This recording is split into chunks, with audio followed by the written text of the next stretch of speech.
আজ আমরা বৃত্তীয় গতি সম্পর্কে সার্কুলার মোশন নিয়ে আমরা আলোচনা করব। তোমরা নিশ্চয়ই একমাত্রিক গতির ক্ষেত্রে প্রথম যে চ্যাপ্টার সেখানে তোমরা জেনেছ রৈখিক সরণ, রৈখিক বেগ, রৈখিক ত্বরণ তোমরা জেনেছ। ঠিক এই চ্যাপ্টারে আমরা অনুরূপ এখানে আমরা জানবো কৌণিক সরণ, আমরা ঠিক রৈখিক বেগের অনুরূপ কৌণিক বেগ এর ধারণা করব, আমরা কৌণিক ত্বরণের ধারণা। তো আমরা প্রথম সংজ্ঞা হিসেবে আমরা জানবো যে বৃত্তীয় গতি কাকে বলে, বৃত্তীয় গতি বা ঘূর্ণন গতি কাকে বলে। বলবো কোন একটা বিন্দু বা অক্ষকে কেন্দ্র করে নির্দিষ্ট দূরত্ব বজায় রেখে যখন বস্তু গতি তখন তার এই গতিটাকেই আমরা বলবো বৃত্তীয় গতি। একটা অক্ষ থাকবে, এই একটা অক্ষকে কেন্দ্র করে কোন একটা স্থির বিন্দু থাকবে, সেই স্থির বিন্দুর সাপেক্ষে নির্দিষ্ট দূরত্ব বজায় রেখে যখন বস্তু স্থিতিশীল হবে তখন তার এই গতিটাকেই আমরা বৃত্তীয় গতি বা ঘূর্ণন গতি বলব। বলা হচ্ছে কোন কণা কোন বিন্দুকে বা অক্ষকে কেন্দ্র করে নির্দিষ্ট দূরত্ব বজায় রেখে গতিশীল করে ওই গতিকে বৃত্তীয় গতি বা ঘূর্ণন গতি বলে। তাহলে হচ্ছে কোন একটা কণা কোন বিন্দুকে বা অক্ষকে, একটা বিন্দুকে বা অক্ষকে কেন্দ্র করে নির্দিষ্ট দূরত্ব বজায় রেখে যখন গতিশীল হবে তখন তার এই গতিটাকেই আমরা বলবো বৃত্তীয় গতি। এই বৃত্তীয় গতির ক্ষেত্রে ঘূর্ণন অক্ষটা কি সেটা আমরা জানি। ঘূর্ণন অক্ষ বা এটাকে আমরা বলছি ঘূর্ণাক্ষ। তো এই ঘূর্ণন অক্ষ বা ঘূর্ণাক্ষ বলতে আমরা বলবো যে বিন্দুর সাপেক্ষে বস্তুটা বৃত্তাকার পথে ঘুরছে সেই বিন্দু দিয়ে যদি কোনো একটা অভিলম্ব সরলরেখা কল্পনা করি তাহলে সেই সরলরেখাটাকেই আমরা বলবো কি ঘূর্ণন অক্ষ বা ঘূর্ণাক্ষ। এখানে এক্স ওয়াই অক্ষটাকেই আমরা বলবো। কোন বিন্দু কে কেন্দ্র করে বৃত্তাকার পথে যখন গতিশীল হচ্ছে সেই বিন্দু বরাবর অভিলম্ব বরাবর ওই তলের অভিলম্ব বরাবর যে রেখা আমরা কল্পনা করব সেই রেখাটাকেই আমরা বলবো ঘূর্ণন অক্ষ বা ঘূর্ণাক্ষ। কোন বিন্দুকে কেন্দ্র করে বৃত্তাকার পথে গতিশীল কণার ওই বিন্দুর উপর অভিলম্ব সরল রেখাকে ঘূর্ণাক্ষ বলে। এক্ষেত্রে এক্স ওয়াই রেখাটাকেই আমরা বলবো ঘূর্ণাক্ষ। আমরা ঘূর্ণন তল সম্পর্কে আমরা ধারণা করব। ঘূর্ণন তল যেটা হচ্ছে যে বৃত্তাকার পথে বস্তুকণা ঘুরছে সেই বৃত্তাকার পথের ওই তলটাকেই আমরা বলবো ঘূর্ণন তল। যে বস্তুকণা যে বৃত্তাকার পথে ঘুরে ওই তলকে আমরা ঘূর্ণন তল বলা হয়। অর্থাৎ এই যদি একটা বৃত্তাকার পথে যদি বস্তু ঘুরে তাহলে এই তলটাকেই আমরা ঘূর্ণন তল বলবো, এবং এক্ষেত্রে এর উপর অভিলম্ব যে রেখা এক্স ওয়াই, এটাকে আমরা ঘূর্ণাক্ষ বলছি। ঘূর্ণাক্ষ, এটাকে আমরা বলছি ঘূর্ণন তল। এটাকে আমরা বলছি ঘূর্ণন তল। এবং আরেকটা রাশি সম্পর্কে আমাদের ধারণা করতে হবে, দূরক বা ঘূর্ণন পথের ব্যাসার্ধ। দূরক বা ঘূর্ণন ব্যাসার্ধ কক্ষ থেকে বস্তু কণার যে দূরত্ব, সেই দূরত্বটাকেই আমরা বলবো যে দূরক বা ব্যাসার্ধ। ঘূর্ণন ব্যাসার্ধ বা সিম্পল ব্যাসার্ধ বলবো যে বৃত্তের কেন্দ্র হতে কণাটির দূরত্ব, দূরত্বকে দূরক বা ঘূর্ণন ব্যাসার্ধ বলবো। এক্ষেত্রে এই ও থেকে এ, এই দূরত্বটাকেই আমরা বলবো দূরক বা ব্যাসার্ধ দিয়ে আমরা প্রকাশ করব। এক্ষেত্রে ও এ কে আমরা বলবো যে, তাহলে এ পর্যন্ত আমরা যে জিনিসগুলো আমরা জানলাম, আমরা প্রথমে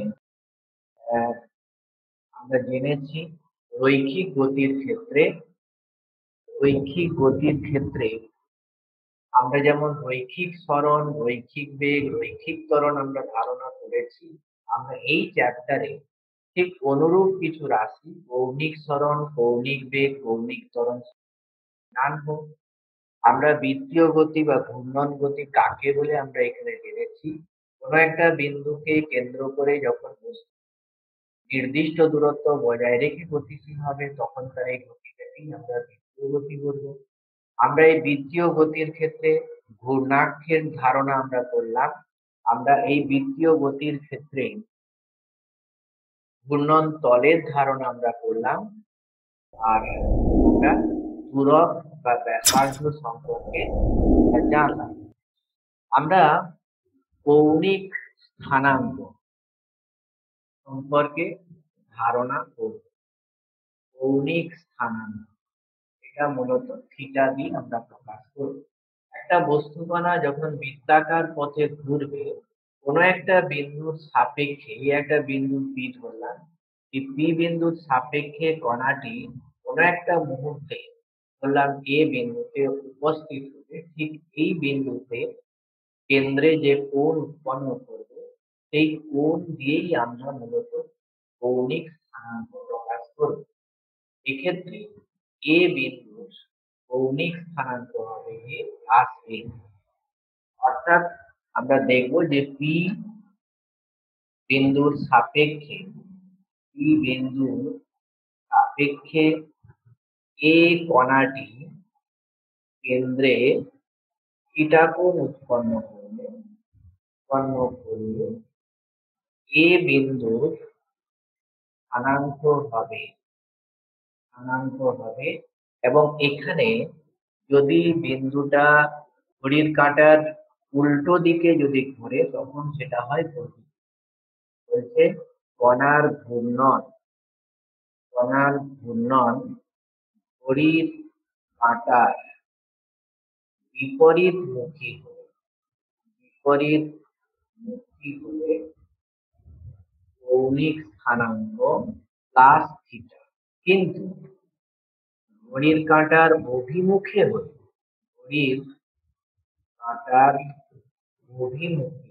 অর্থাৎ ধরো এই বি বিন্দুতে উপস্থিত হলো, তখন কিন্তু এখানে এটা মাইনাস থিটা দিয়ে প্রকাশ।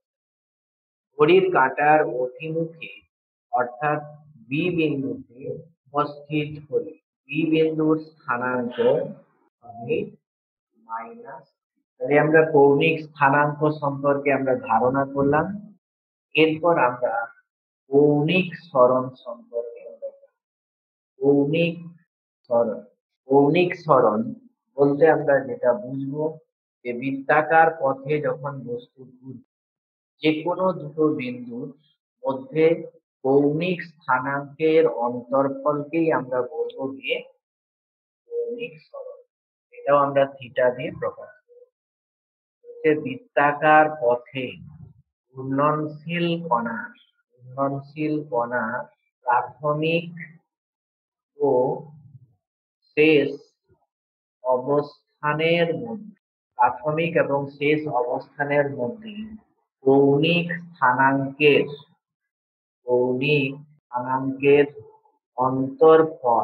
অন্তরফলকে কৌণিক সরণ বলে।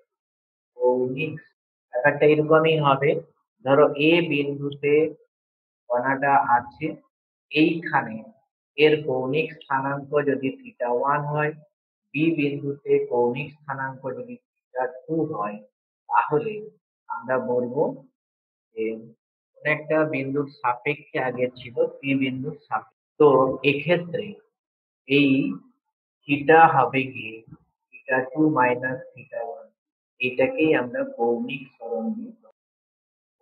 সরণ হবে θ2 মাইনাস। আমরা কোণ, চাপ এবং ব্যাসার্ধের মধ্যে সম্পর্ক আমরা জানি। কোণ, চাপ ও ব্যাসার্ধের মধ্যে সম্পর্ক আমরা জানি। এক্ষেত্রে কোন একটা বস্তুকণা যখন বৃত্তাকার পথে প্রদক্ষিণ করবে, ধরলাম কোন একটা সময় এ বিন্দুতে উপস্থিত ছিল, এরপর বি বিন্দুতে উপস্থিত যদি হয়, কেন্দ্রে যদি কোণ থিটা হয় আর ব্যাসার্ধ হলে, আর এ বি বৃত্তচাপ যদি হয়, তাহলে এই চাপ, কোণ এবং ব্যাসার্ধের মধ্যে সম্পর্ক যেটা হবে, কোণ ইকুয়াল টু চাপ বাই ব্যাসার্ধ।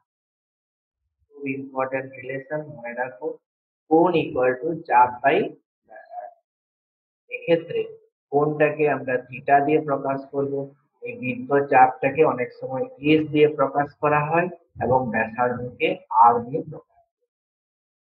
এখানে দেখা যাচ্ছে যে কোণ যেহেতু চাপ এবং ব্যাসার্ধের অনুপাত, চাপ এবং ব্যাসার্ধ দুটোই দূরত্বেরই অনুপাত, দূরত্ব হচ্ছে, সেই জন্য কোণের কোনো মাত্রা থাকবে না। এস এবং আর এর একক একই হয়, থিটা এর মাত্রা নেই, কিন্তু এর একটা একক আছে, একক হবে রেডিয়ান। থিটা এর একক রেডিয়ান। আরেকটা সম্পর্ক আমরা মনে রাখবো যে এই বৃত্তাকার পথে যখন বস্তু ধরো এ বিন্দু থেকে যাত্রা শুরু করলো, দিয়ে আবার এই পূর্বেকার অবস্থায় ফিরে এলো, এই অবস্থায় টোটাল যে কোণ এটা হবে 360 ডিগ্রি, এবং আমরা দেখব যে 360 ডিগ্রি সমান হচ্ছে 2 পাই। অতএব পাই ইকুয়াল টু, পাইটা রেডিয়ানে হবে, পাই রেডিয়ান সমান হবে 1। এই রিলেশনটাও খুব ইম্পর্টেন্ট, মনে রাখবো, পাই রেডিয়ান সমান হবে গিয়ে 180। ঠিক আছে, তাহলে এখানে আমরা কৌণিক সরণ সম্পর্কে ধারণা করলাম, আমরা কোণ, চাপ এবং ব্যাসার্ধ সম্পর্কে ধারণা করলাম। এরপরে আমরা মেরু ভেক্টর এবং অক্ষীয় ভেক্টর সম্পর্কে আমরা জানব। মেরু ভেক্টর ও অক্ষীয় ভেক্টর সম্পর্কে আমরা জানব। আমরা রৈখিক সরণ, রৈখিক বেগ, রৈখিক সরণ, রৈখিক বেগ, রৈখিক সরণ, ঠিক একরকম ভাবে এখানে আমরা কৌণিক সরণ, কৌণিক বেগ আর কৌণিক ত্বরণ সম্পর্কে আমরা জানি। এই রাশিগুলোর মধ্যে কিছু রাশি আছে যাদের ক্ষেত্রে একটা আদি বিন্দু থাকবে এবং একটা নির্দিষ্ট দিক থাকবে। আবার কিছু কিছু ক্ষেত্রে আমরা দেখব যে কোন একটা অক্ষের সাপেক্ষে রাশিগুলোকে আমরা বিবেচনা করব। যে সমস্ত রাশিগুলির রাশিগুলির একটি আদি বিন্দু থাকে, আদি বিন্দু থাকে এবং একটি নির্দিষ্ট দিক থাকে, তাদের মেরু ভেক্টর বলা হয়। মানে কি হচ্ছে, একটা আদি বিন্দু থাকবে এবং একটা নির্দিষ্ট দিক থাকবে, তাদেরই আমরা মেরু ভেক্টর বলবো। এদের উদাহরণ হচ্ছে রৈখিক বেগ, রৈখিক সরণ, রৈখিক ত্বরণ, এগুলোকে আমরা রৈখিক ত্বরণ এগুলোকে আমরা দেখো, যখন রৈখিক সরণের কথা বলছি, এই রৈখিক সরণের ক্ষেত্রে এটা যদি প্রকাশ করতে চাই, এটা একটা ভেক্টর রাশি, এর কিন্তু একটা আদি বিন্দু থাকবে এবং এর একটা নির্দিষ্ট দিক থাকবে। ফলে আমার এই রৈখিক সরণ প্রকাশ করতে গেলে আদি বিন্দুর দরকার হচ্ছে এবং একটা দিকের দরকার হচ্ছে, সেই জন্য এটাকে আমরা বলছি মেরু ভেক্টর। আবার অক্ষীয় ভেক্টরের ক্ষেত্রে আমরা দেখব, অক্ষীয় ভেক্টর বলতে আমরা বুঝবো সেই সমস্ত ভেক্টর গুলো হবে যাদের কোনো একটা অক্ষের সাপেক্ষে আমরা তৈরি করব। এই বলছে আমরা যদি কৌণিক বেগ যদি প্রকাশ করতে চাই, তাহলে কোনো একটা অক্ষের দরকার হবে। কৌণিক ত্বরণ বা কৌণিক সরণ যদি প্রকাশ করতে চাই, তাহলে এই একটা অক্ষের দরকার হবে। তাই বলা হচ্ছে যে সমস্ত ভেক্টর প্রকাশ করতে অক্ষের প্রয়োজন হয়, অক্ষের প্রয়োজন হয়, তাদের অক্ষীয় ভেক্টর বলে। তাহলে কি হবে, কোন একটা অক্ষের সাপেক্ষে যদি আমরা ভেক্টরকে প্রকাশ করি, তাদেরই আমরা অক্ষীয় ভেক্টর বলবো। উদাহরণ হিসেবে বলবো কৌণিক ত্বরণ, কৌণিক বেগ আর কৌণিক ত্বরণ, এগুলোকেই আমরা প্রকাশ করব অক্ষীয় ভেক্টর হিসাবে। এরপর আমরা চ্যাপ্টারটার মূল অংশে এবারে আমরা ঢুকবো। আমরা রৈখিক সরণ এবং কৌণিক সরণের মধ্যে সম্পর্ক আমরা জানি। রৈখিক ও কৌণিক সরণের মধ্যে সম্পর্ক। এখন আমরা একটু আগে আমরা দেখলাম যে একটা বস্তু যখন বৃত্তাকার পথে যখন গতিশীল হবে, তখন তার ক্ষেত্রে এই ব্যাসার্ধ, কোণ এবং এই চাপ এর মধ্যে সম্পর্ক আমরা জেনেছি। কোণ ইকুয়াল টু হয়েছিল চাপ বাই ব্যাসার্ধ। চাপকে এস দিয়ে প্রকাশ করব, ব্যাসার্ধকে আর দিয়ে প্রকাশ করব। অতএব এস ইকুয়াল টু হবে আর ইন্টু থিটা, অর্থাৎ এখানে কিন্তু এস হবে অতিক্রান্ত দূরত্ব, অতিক্রান্ত দূরত্ব ইকুয়াল টু ব্যাসার্ধ ইন্টু বা কৌণিক সরণ, ব্যাসার্ধ ইন্টু কৌণিক। তাহলে আমরা দেখলাম যে রৈখিক এবং কৌণিক সরণের মধ্যে সম্পর্ক যেটা হলো, অতিক্রান্ত দূরত্ব সমান হবে ব্যাসার্ধ ইন্টু কৌণিক সরণ। এক্ষেত্রে এস অতিক্রান্ত দূরত্ব হবে, ঠিক আছে। এখানে এরপর যেটা আমরা বলবো, তাহলে অতিক্রান্ত দূরত্ব ইকুয়াল টু হলো ব্যাসার্ধ একটু কৌণিক। এরপর আমরা কৌণিক বেগ সম্পর্কে ধারণা করব। কৌণিক বেগ চ্যাপ্টারটার মূল অংশে এবারে আমরা ঢুকছি। কৌণিক বেগ ওমেগা দিয়ে প্রকাশ করা হয়। আমরা যেমন রৈখিক বেগ জানি, রৈখিক বেগ হয় গিয়ে রৈখিক সরণের হারকেই বলা হচ্ছে রৈখিক বেগ। সময়ের সাপেক্ষে রৈখিক সরণের হারকে বলা হয় রৈখিক বেগ। এখানেও আমরা দেখব যে ঘূর্ণায়মান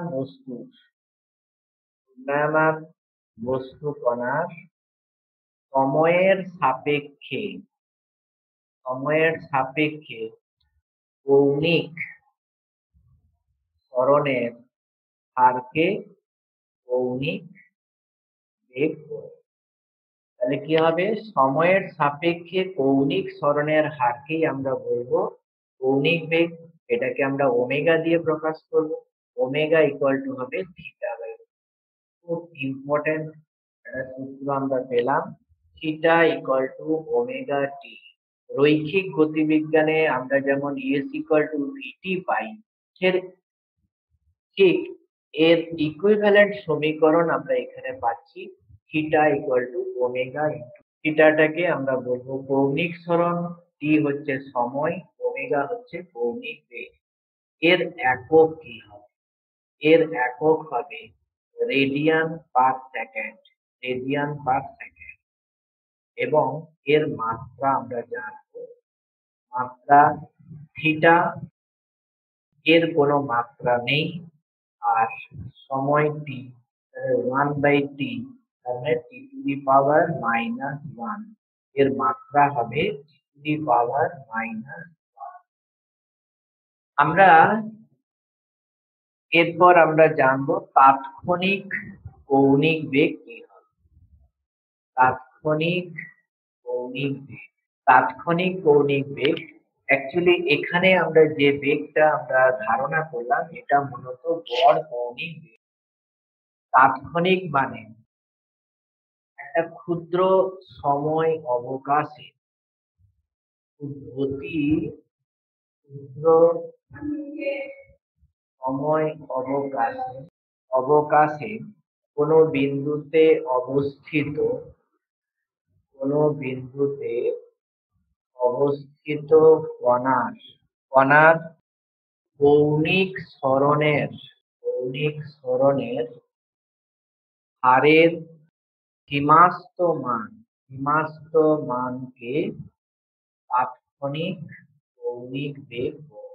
অতি ক্ষুদ্র সময়ের অবকাশে অর্থাৎ ডেল্টা টি ক্ষুদ্র সময়ে কোনো একটা কণার কৌণিক সরণ যদি ডেল্টা থিটা হয়, তাহলে ডেল্টা থিটা না বলে ডি থিটা বলি, ডি থিটা বাই ডিটি এই সময়ের অনুপাতকেই আমরা বলবো গিয়ে তাৎক্ষণিক কৌণিক বেগ। অর্থাৎ তাৎক্ষণিক কৌণিক বেগটা যেটা আমরা প্রকাশ করব, ডি থিটা হচ্ছে গিয়ে কৌণিক সরণ, আর ডিটি যদি ক্ষুদ্র সময় হয়, তাহলে তাৎক্ষণিক কৌণিক বেগ, তাৎক্ষণিক কৌণিক বেগ ওমেগা ইকুয়াল টু হবে লিমিট ডেল্টা, এটাকে ডেল্টা দিয়ে প্রকাশ করে, ডেল্টা থিটা কৌণিক সরণ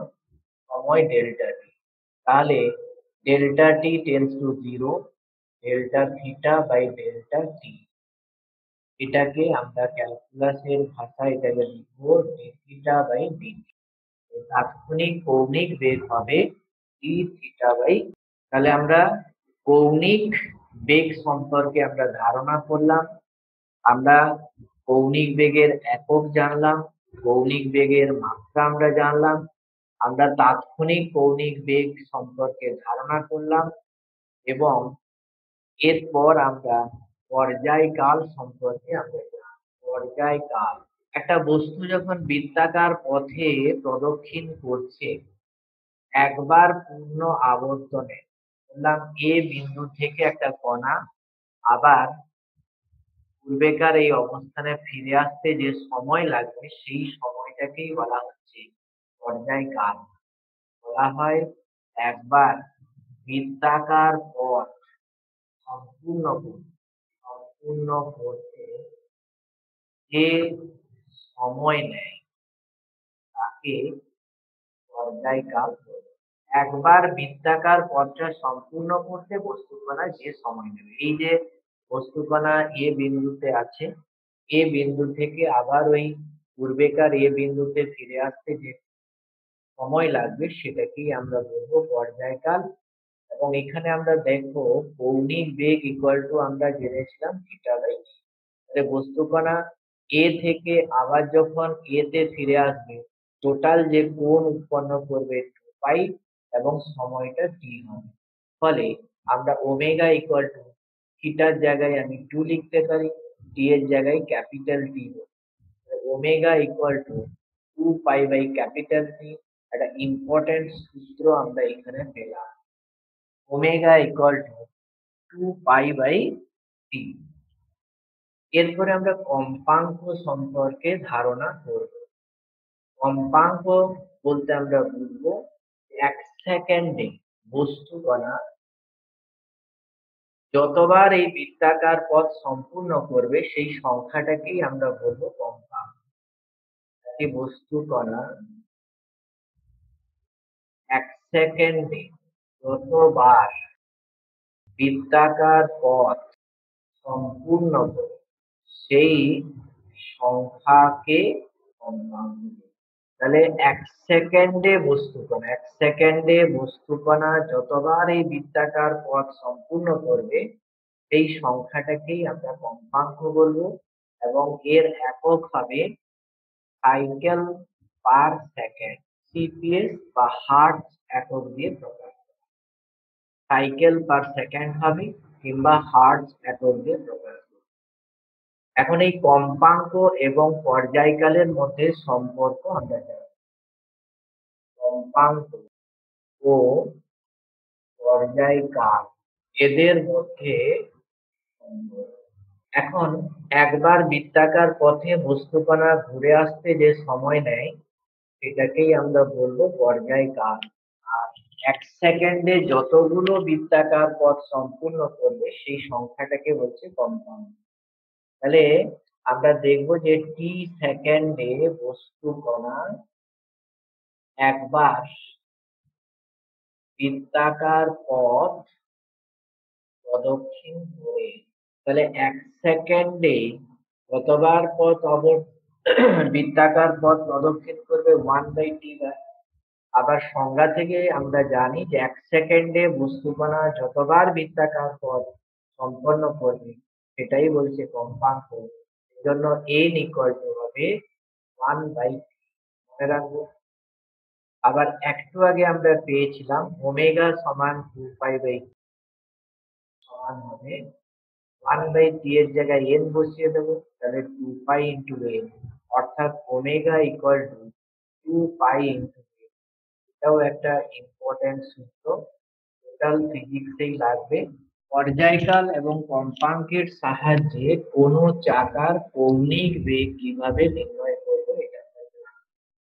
তো এখানে আমরা আরপিএম মানে হচ্ছে revolution per minute, revolution per minute. কোন একটা চাকার আরপিএম যদি দেওয়া থাকে তাহলে সেখান থেকে আমরা ওই চাকার কৌণিক বেগ কি হবে নির্ণয় করব। যেমন ধরো কোন একটা চাকার আরপিএম দেওয়া আছে 3600, অর্থাৎ 1 মিনিটে 3600 বার রোটেট করছে। তাহলে 1 সেকেন্ডে কত হবে? 1 মিনিটে রোটেশন হলো 3600 বার। 1 মিনিট মানে 60 সেকেন্ড, তাহলে 1 সেকেন্ডে রোটেশন হবে 3600/60, 8 বার। এইটাই হবে কম্পাঙ্ক, অর্থাৎ কম্পাঙ্ক ইকুয়াল টু হবে 8। তাহলে কৌণিক বেগ ওমেগা ইকুয়াল টু আমরা আগে রিলেশনে পেয়েছিলাম pi into a, that is pi into 60 radian per second. ঠিক আছে, এটা কিছুটা অঙ্ক হিসেবে থাকে, 2 মার্কের কোশ্চেন থাকে। কোনো একটা চাকার আরপিএম দেওয়া থাকে তার কৌণিক বেগ কি হয়। আরপিএম মানে হচ্ছে রোটেশন পার মিনিট, অর্থাৎ 1 মিনিটে কতবার ঘুরছে সেটা দেওয়া থাকবে, যে সেখান থেকে 1 সেকেন্ডে কতবার হবে সেটা আমরা বের করব, সেটাই হবে কম্পাঙ্ক। আর কম্পাঙ্ক যদি আমরা পেয়ে যাই তাহলে সেখান থেকে আমরা কৌণিক বেগ ওমেগা সমান 2πm এই সূত্র থেকে আমরা ওই চাকার কৌণিক বেগ কি হবে সেটা আমরা পেয়ে যাব। আবার যদি আরপিএস থাকে তাহলে সেখান থেকেও আমরা নির্ণয় করতে পারি কৌণিক বেগ। আরপিএস মানে হচ্ছে রেভলিউশন পার সেকেন্ড, অর্থাৎ 1 সেকেন্ডে কতবার রোটেট করছে সেটা যদি জানা থাকে সেটাই কিন্তু কম্পাঙ্ক, সেটাই হবে গিয়ে কম্পাঙ্ক। ধরো কোনো একটা চাকার আরপিএস দেওয়া আছে 60 বার, তার মানে এটা বুঝতে হবে যে কম্পাঙ্ক হচ্ছে গিয়ে 60। অতএব কৌণিক বেগ ওমেগা সমান হবে 2 pi into 60 radian per second. কারণ আমরা জানি omega equal to 2 pi into N হয়, এন এর মান 60 বছর। ঠিক একই রকম ভাবে থাকে আরপিএইচ। আরপিএইচ মানে হচ্ছে রেভলিউশন পার ঘন্টা, 1 ঘন্টায় রেভলিউশন দেওয়া আছে। এটা ধরো কোনো একটা চাকার দেওয়া আছে 36,000 বার, কোন একটা চাকার আরপিএইচ দেওয়া আছে 36,000 বার, তাহলে এর ক্ষেত্রে 1 সেকেন্ডে কতবার? তাহলে 1 সেকেন্ডে এর রেভলিউশন পার সেকেন্ড হবে 1 সেকেন্ডে ঘূর্ণন সংখ্যা, এটা হবে 36,000। পাই ঘন্টা আছে, 1 ঘন্টা মানে 3600 সেকেন্ড, তাহলে 3600 দিয়ে ভাগ করব, দিলে আমি পাবো 10 বার। আমরা বুঝতে হবে n ইকুয়াল টু 10 হচ্ছে, তাহলে এখান থেকে আমরা কৌণিক বেগ আমরা নির্ণয় করতে পারি ওমেগা সমান 2 pi n, that is 10 metre per second. Pi এর মান 3.14 বসাবো।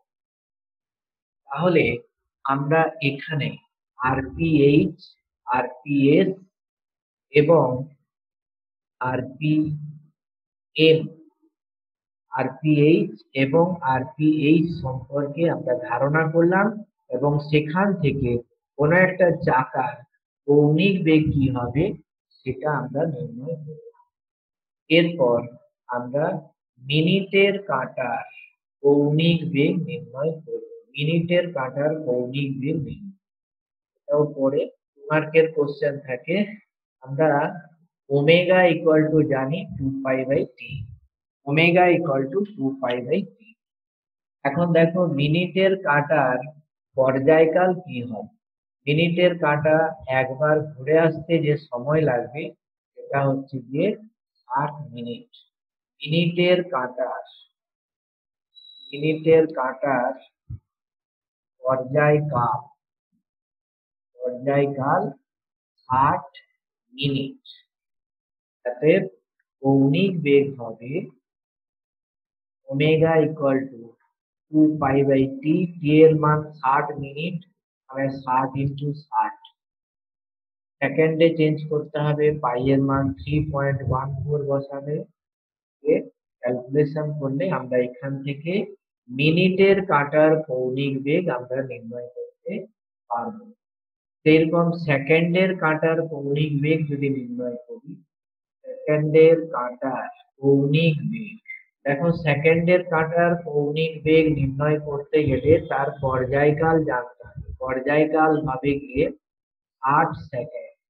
8 সেকেন্ডে একবার এই বৃত্তাকার পথ সম্পূর্ণ করে, তাহলে সেকেন্ডের কাঁটার কৌণিক বেগ হবে 2 পাই, পাই এর মান 3.14 বসাবো, পাই হচ্ছে 60, ক্যালকুলেটরের সাহায্যে এটা ভাগ করবো, এত রেডিয়ান পার সেকেন্ড। আবার যদি ঘন্টার কাঁটার কৌণিক বেগ নির্ণয় করতে চাই, তাহলে ঘন্টার কাঁটার কৌণিক বেগ omega equal to 2 pi t, that is 2 into 3.14, আর ঘন্টার কাঁটার পর্যায়কাল হবে গিয়ে 12 ঘন্টা। দেখো 12 ঘন্টায় একবার এই বৃত্তাকার পথ সম্পূর্ণ করবে, তাই পর্যায়কাল টি হচ্ছে গিয়ে 12 ঘন্টা, মানে 12 গুণিত 3600 সেকেন্ড। ভ্যালুটা এখানে বসাবো, তাহলে 2 ইন্টু 3.14/12 গুণিত 3600 রেডিয়ান পার সেকেন্ড। তাহলে এখানে আমরা মিনিটের কাঁটার কৌণিক বেগ, আমরা সেকেন্ডের কাঁটার কৌণিক বেগ আর ঘন্টার কাঁটার কৌণিক বেগ আমরা নির্ণয় করলাম। এরপর আমরা কৌণিক বেগ এবং রৈখিক বেগের মধ্যে সম্পর্ক আমরা জানি। আমরা রৈখিক ও কৌণিক বেগের মধ্যে সম্পর্ক নির্ণয় করব। বলবো যে আর ব্যাসার্ধের বৃত্তাকার পথে ওমেগা কৌণিক বেগে একটা বস্তুকণা ধরো এ থেকে বি তে গেল এবং টি সময়ে কেন্দ্রে থিটা কোণ উৎপন্ন করবে। বলবো যে আর ব্যাসার্ধের বৃত্তাকার পথে ওমেগা কৌণিক বেগে একটি বস্তুকণা টি সময়ে এ হতে বি তে গেল এবং কেন্দ্রে থিটা কোণ উৎপন্ন করবে। আর ব্যাসার্ধের বৃত্তাকার পথে ওমেগা কৌণিক বেগে একটা বস্তুকণা এ থেকে বি তে গেল টি সময় এবং কেন্দ্রে থিটা কোণ উৎপন্ন করবে। আমরা জানি কৌণিক বেগ ওমেগা ইকুয়াল টু হয় থিটা বাই টি। আবার আরো আমরা জানি যে কোণ ইকুয়াল টু হয় চাপ বাই ব্যাসার্ধ। এখানে এই এবি চাপকে আমি এস দিয়ে প্রকাশ করি। তাহলে থিটা ইকুয়াল টু হবে আবার s by r into t. আমরা যেটা জানবো যে থিটা ইকুয়াল টু হয় এস ইন্টু আর। বসাবো এখানে cos ওমেগা ইকুয়াল টু হচ্ছে দেখো 1 by r into s by t. S by t মানে হয় ভি বাই আর। তাহলে আমরা এখানে পেয়ে গেলাম v equal to omega into r. অর্থাৎ রৈখিক ত্রুটি ইকুয়াল টু হলো কৌণিক বেগ ইন্টু ব্যাসার্ধ। অর্থাৎ রৈখিক ত্রুটি সমান কৌণিক বেগ ইন্টু ব্যাসার্ধ। কৌণিক বেগ গুণিত ব্যাসার্ধ। তাহলে এই আমরা সম্পর্ক আমরা জানলাম v equal to omega into r. আমরা রৈখিক ত্রুটি সমান কৌণিক বেগ ইন্টু ব্যাসার্ধ, এবং এটাকে যদি ভেক্টরিয়ালি যদি লিখতে চাই তাহলে ভি ইকুয়াল টু হবে omega cross R. V equal to হচ্ছে ওমেগা ক্রস আর। ভেক্টরিয়ালি যদি এটাকে আমরা তাহলে আমরা রৈখিক বেগ এবং কৌণিক বেগের মধ্যে সম্পর্ক আমরা প্রতিষ্ঠা করলাম। এরপর আমরা কৌণিক ত্বরণ সম্পর্কে ধারণা করব। কৌণিক ত্বরণ ঠিক যেমন রৈখিক ত্বরণ হয়, এটাকে আলফা দিয়ে প্রকাশ করব। রৈখিক ত্বরণ আমরা জেনেছিলাম এটা হবে রৈখিক বেগের পরিবর্তনের হার। ঠিক একই রকম ভাবে এখানে বলবো সময়ের সাপেক্ষে কোনো বস্তুকণার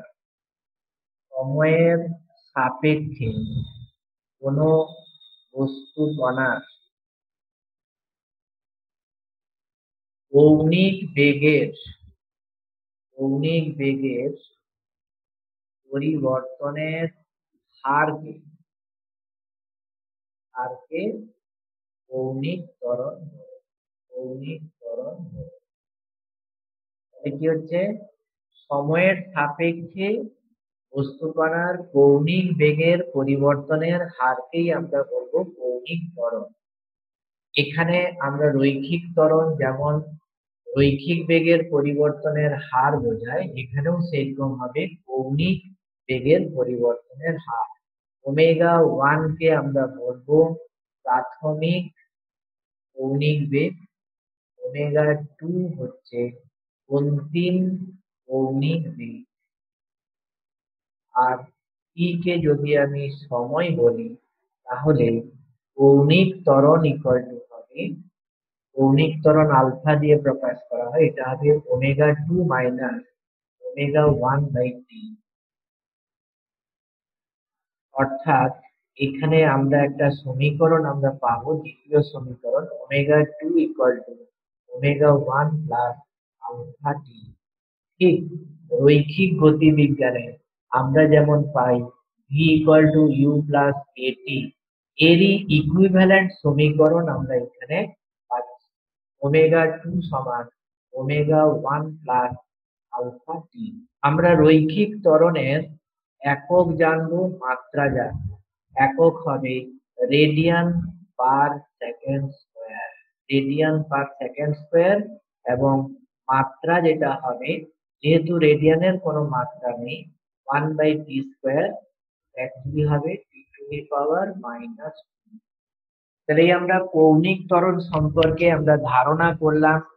কৌণিক বেগের পরিবর্তনের হারকেই বলছে কৌণিক ত্বরণ। কৌণিক ত্বরণ ইকুয়াল টু হবে omega two minus omega one by t হবে। আমরা ঠিক রৈখিক গতিবিজ্ঞানে যে সমীকরণ আমরা পেয়েছি ইকুয়াল টু ইউ প্লাস এটি, এর ইকুইভ্যালেন্ট সমীকরণ আমরা এখানে পাবো ওমেগা টু সমান omega one plus alpha T, এবং এই কৌণিক ত্বরণের একক হবে রেডিয়ান পার সেকেন্ড স্কোয়ার, এবং মাত্রা হবে t⁻⁻²। এবং আগে আমরা জেনেছি এই কৌণিক ত্বরণকে আমরা অক্ষীয় ভেক্টর আমরা বলবো। আমরা রৈখিক এবং কৌণিক ত্বরণের মধ্যে সম্পর্ক আমরা জানব। রৈখিক ও কৌণিক ত্বরণের মধ্যে সম্পর্ক এই বলবো যে এ আর ব্যাসার্ধের বৃত্তাকার পথে একটি বস্তু কণা টি সময়ে এ থেকে বি তে গেল এবং এর রৈখিক বেগ v1 থেকে পরিবর্তিত হয়ে v2। বলবো যে আর ব্যাসার্ধের বৃত্তাকার পথে একটি বস্তু কণা টি সময়ে এ হতে বি তে গেল এবং রৈখিক বেগ v1 হতে